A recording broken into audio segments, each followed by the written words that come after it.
Hi everyone. It's good to see you today. Hello, I am Melissa and I am a grieving mother. And yeah, I make videos sharing my experience and my grief. My other videos, I did a lot of talking about the mental and emotional impact of my grief. And today, I am now going to move into the physical impact of my grief. And once again, I got my notes because my grief brain, it just really can't be trusted very often, friends. It really can't. And I have some things on my heart that I want to be able to make sure I remember to tell you. And so I write them down. So yeah, that's me, you know. 4 years ago, Noah, age 7, and Sophia, who was only 5 years old, were brutally murdered by their oldest brother, who has mental health issues. And the physical impact on me as their mother has just been, it's an understatement, really. The loss of Noah and Sophia, it has shattered my heart. It has shattered my heart and rattled my mind. You know, um, it, it is. And, as I've been reaching out more in the grieving community, more through social media, I hear there's a lot of us that experience the same physical symptoms. We do. We experience headaches, stomach pains, dizziness, palpitations, rapid heartbeat, numbness, exhaustion, clumsiness, frequent colds, minor illnesses. We do. And I have seen that. I've experienced it. Um, our usual eating and sleeping patterns are disrupted very much in grief. Very much are they disrupted. You know, Basically, my body is falling apart. That's what's going on, brothers and sisters. My body is falling apart. And it is very hard, I think, even for my doctors to understand that, for them to even grasp that, you know. And a lot of the remedies that I seem to get from my doctors, they just don't even really help me. Sometimes they do, you know. Heating pads are one of my best friends. I every night I fall asleep with the heating pad on. Every day after work, I have to sit with the heating pad on my back. The back pain that I experience is so uncomfortable. So uncomfortable. And I had back problems due to car accidents and other things prior to grief. So grief, it is exasperated the physical conditions that my body was already struggling with prior. Yeah, you know, my stomach bothers me almost every day. Yeah, until my stomach surgery that I had. So, for the first 4 years, 3.5, every single day, my stomach was bothering me. Now, I already had stomach issues, an inherited stomach problem already, and that grief, it literally exasperated it to like the 100th degree. And 6 months after burying Noah and Sophia, I had bleeding ulcers, literally throwing up blood, needing to be in the hospital with surgeries. And it was traumatic for me, you know, to be back in a hospital 6 months after Noah and Sophia were murdered, to be experiencing all of this physically, trying to somehow fight, have the urge to fight for my life, to be healthy, feeling, but at the same time feeling so depressed, so overwhelmed by my grief. You know, I've lost weight. I was already a thin person to begin with, and so I've lost more weight, and I am very unnaturally thin. Much so, unhealthy thin. I don't like it one bit. Now, after I had a big stomach surgery in March, that really helped. I had a lot of intestinal issues as well, a lot of gastrointestinal issues, and small intestine issues, food fermating in my stomach bloating out. I literally looked like I was pregnant, 4 months, 3 to 4 months pregnant every time I had a full meal. I did. And it was heavy, and I would just a lot of the times almost basically pass out after eating, just be so, I could even keep my eyes open. My body just shutting down, trying to process food, the stomach not processing it, the food sitting there for 2 days after I ate it, still not left my stomach. Yeah, I was a hot mess for a long time. So now I'm able to eat better. I'm able to eat at least 2 real meals a day. I don't bloat anymore when I eat. But I'm not able to put the weight on still yet. Excuse me. I'm still very thin, and yeah, it's like my body can't even put anything into reserve. It's so busy trying to uh, stay healthy and keep me functioning in the present. You know, there's dark circles under my eyes all the time, I feel like, you know, and many people experience, like I said, new or exasperated or even some strange physical symptoms following the death of their child. Some of us experience in the manner in which our child died. Yeah, we do. We can literally feel that in our bodies as their mothers. Yeah, my children were stabbed to death. And there's been times where I feel that too. And I feel parts of my body just, yeah, you feel that. You do. You do. Grief is a form of stress. Did you know that? Grief is a form of stress. And we grieve different things in different people, in different circumstances, and so as such, it naturally taxes our bodies. It does. Our immune system, it taxes the immune system, and it causes our bodies to work harder to maintain health. I can feel that. So in the short term, we might be able to manage without too much distress. But over the long haul, however, grief wears us down. It wears us down, and so all kinds of health issues surface. They do, So like I said, we can experience headaches, muscle aches, tightness in the chest, neck pain, chest pain, palpitations, or rapid heartbeat. I actually experience all of those. Some people complain, like I said, of stomach pain, intestinal distress. That was me, very much so. Bowel changes, heartburn, nausea. Oh yeah, sign me up, because I'm already there and all of that. So just imagine, like in the blink of an eye, all of these physical changes to your body have just occurred literally in the blink of an eye.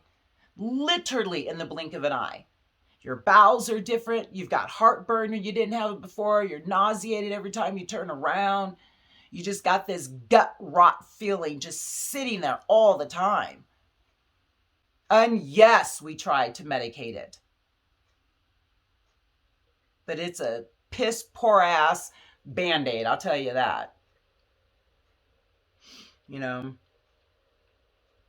I read in one of my grief journals that it said they had something called air hunger. And it said that many people experience air hunger.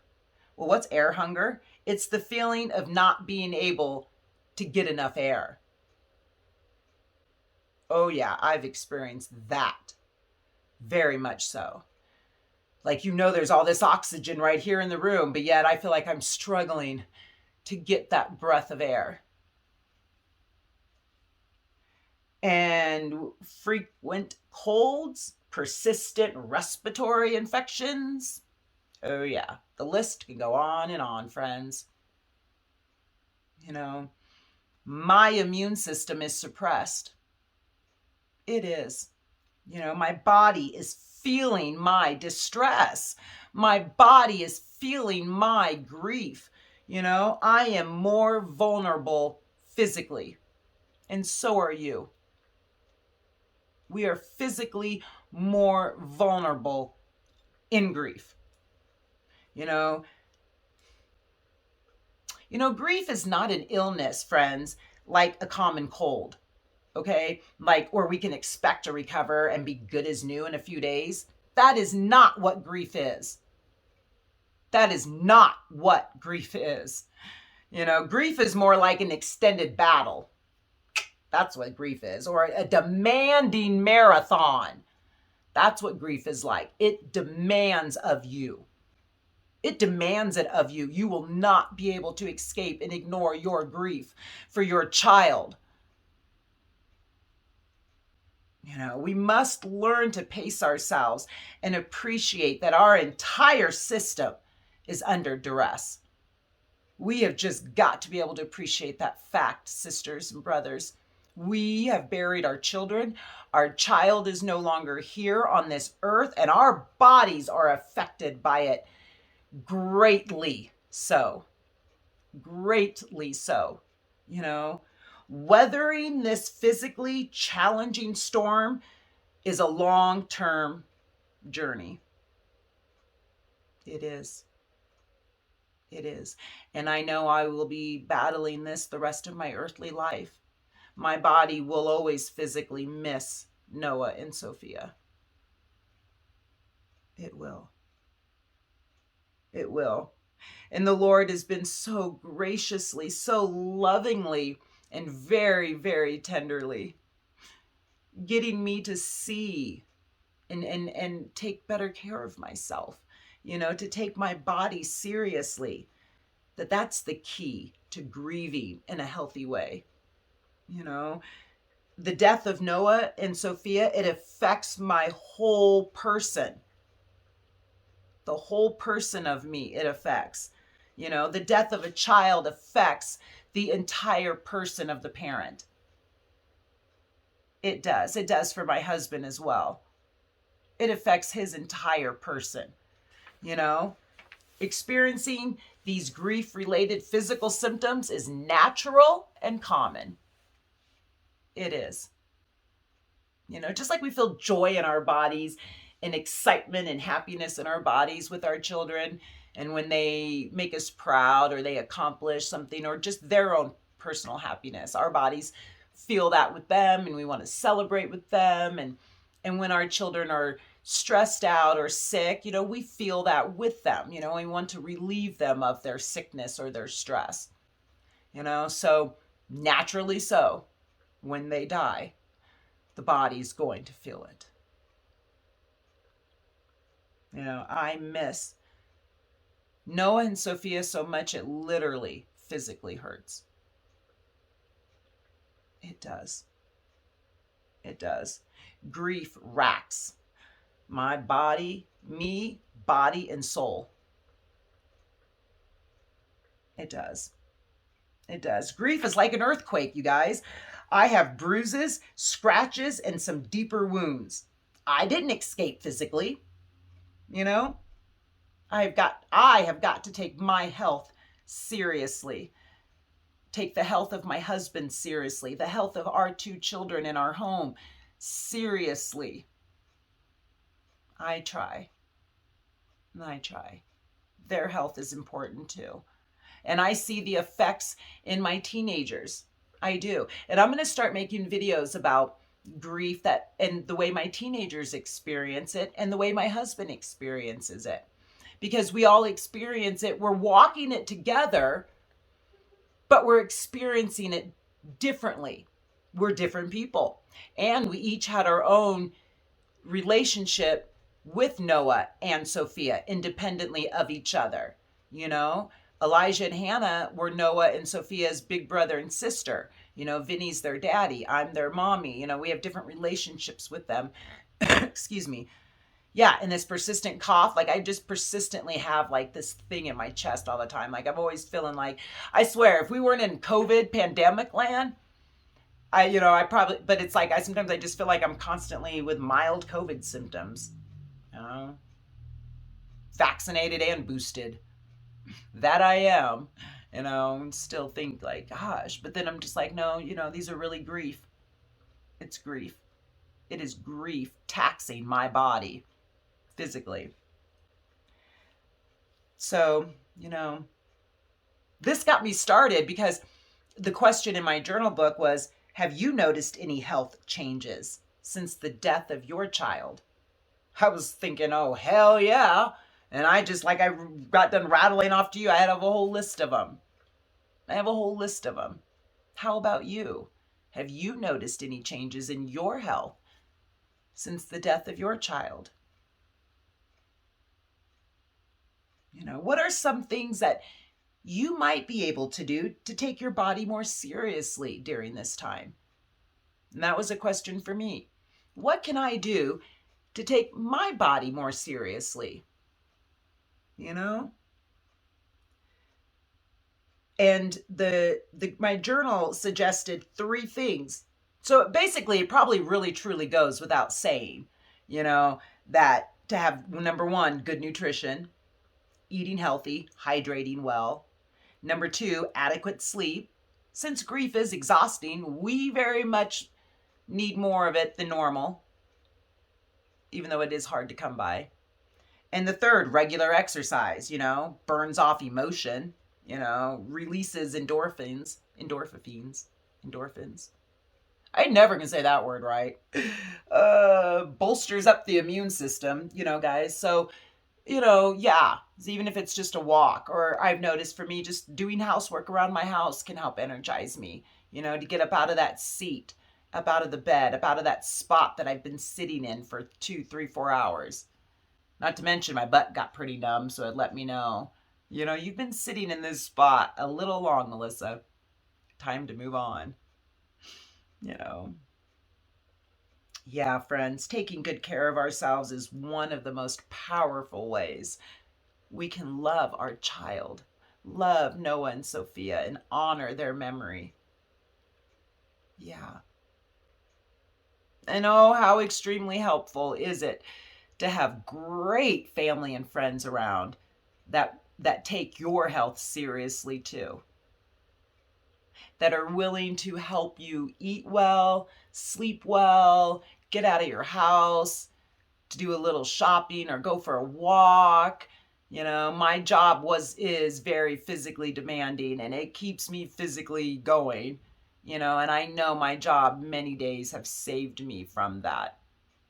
Saved me from just melting into the bed and letting my bones weaken even more, you know. But yeah, it's hard to take our bodies seriously though, because we're very depressed, and when you're really depressed, it's hard to see how to take care of yourself well, let alone get started at it. I humbly acknowledge that. I do. Because there are some days where my health is just the last thing on my mind and the least of my concern.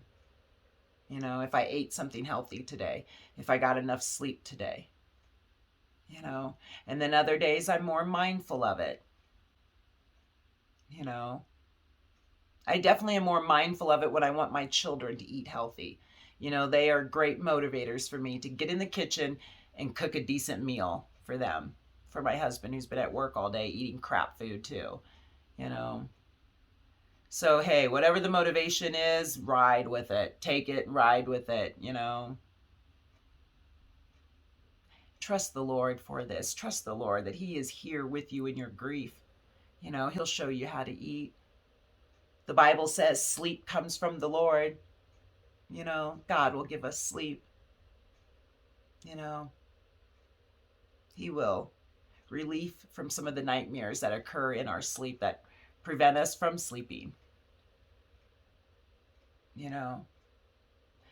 This last month I have had freedom from screaming in the middle of the night. You know, a lot of 2021, I would wake up screaming in the middle of the night, just distressed, scared. Yeah. In these last 30 days, I've had some freedom from that, and it's been peaceful. It's been peaceful, that's for sure, to not wake up screaming and scared for my life in the middle of the night. So, oh, friends, moving on to another tangent like my grief brain does. So, yeah, take your body seriously, brothers and sisters. We're grieving, and our whole body is affected by the loss of our child, the loss of two children, and for my case, brutally murdered, and our bodies are affected by it, and we've got to take our health seriously, And I'm praying that the Lord will bring people into your lives that will help you take your health seriously and that can be there to support you in your health. Give you a ride to a doctor's office, help you pay for a copay. Some of us, it's an insurance issue. Maybe we would love to be able to go see a doctor and take care of ourselves, but we don't have health insurance. There's a lot of different reasons that also keep us from going to get our health better. So let's not judge one another, but just grace, compassion, and grace for each other in this grieving journey that we're on. Well, God bless you, brothers and sisters. And be well today. Seriously, be well today. And I'll see you on my next video.